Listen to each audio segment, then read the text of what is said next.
Salam sejahtera tuan-tuan dan puan-puan yang dihormati dan dikasihi sekalian. Linas akan hilang lesen jika tetap tak penuhi syarat sebelum Julai. Lesen Linas mungkin dibatalkan jika gagal memindahkan kemudahan pemecahan dan larut lesap cracking and leaching yang menghasilkan sisa penulinan air larut lesap keluar dari Malaysia sebelum Julai ini. Menteri Sains, Teknologi dan Inovasi Chang Lee Kang mengesahkan perkara itu ketika ditanya pemberita. Ya, sudah pasti kerana Linas gagal mematuhi syarat yang dikenakan ke atas mereka, lesen mereka dibatalkan, kata Chang dalam sidang media di Parlimen hari ini. Dilaporkan semalam kerajaan telah memperbaharui lesen operasi untuk kilang kompresan Linas di Gebang, Kuantan selama 3 tahun berkuat kuasa 3 Mac.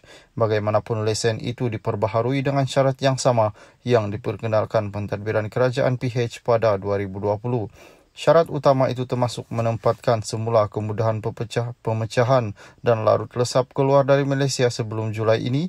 Selepas itu, ia tidak lagi dibenarkan mengimport lantanida pekat ke negara ini.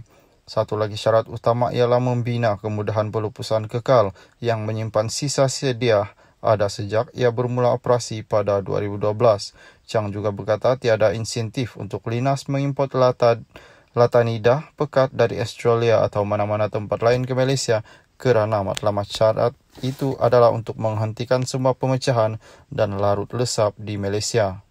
Salam sejahtera tuan-tuan dan puan-puan yang dihormati dan dikasihi sekalian. Wujudkan penggal tetap Parlimen bagi jaminan kestabilan kerajaan. Ahli Parlimen Kuala Selangor Zulkifli Ahmad mencadangkan agar kerajaan mewujudkan dasar penggal tetap Parlimen bagi menentukan tarikh PRU secara automatik. Katanya tindakan itu bagi memastikan sesebuah kerajaan stabil tanpa diganggu-gugat oleh mana-mana pihak sekaligus dasar kerajaan dapat dibentuk dengan baik selama tempoh pemerintahan sebuah kerajaan dengan bubarnya hanya selepas penggalnya tamat. Ini juga madani artinya kita jelaskan untuk rakyat, untuk kehidupan dan perniagaan ada kejelasan.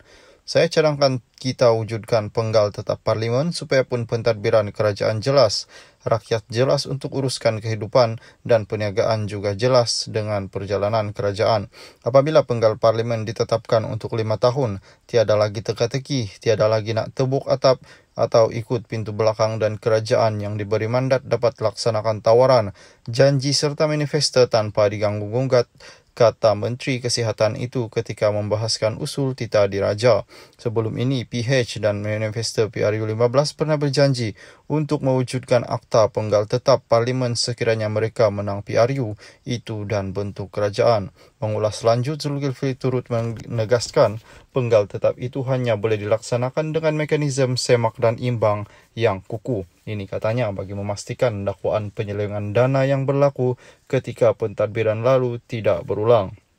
Dia berkata ketiadaan semak dan imbang ketika Parlimen digantung semasa pelaksanaan PKP sebelum ini menyaksikan dakwaan penyelewengan dalam tadbir urus, pembelian dan perolehan yang kini dalam semakan SPRM.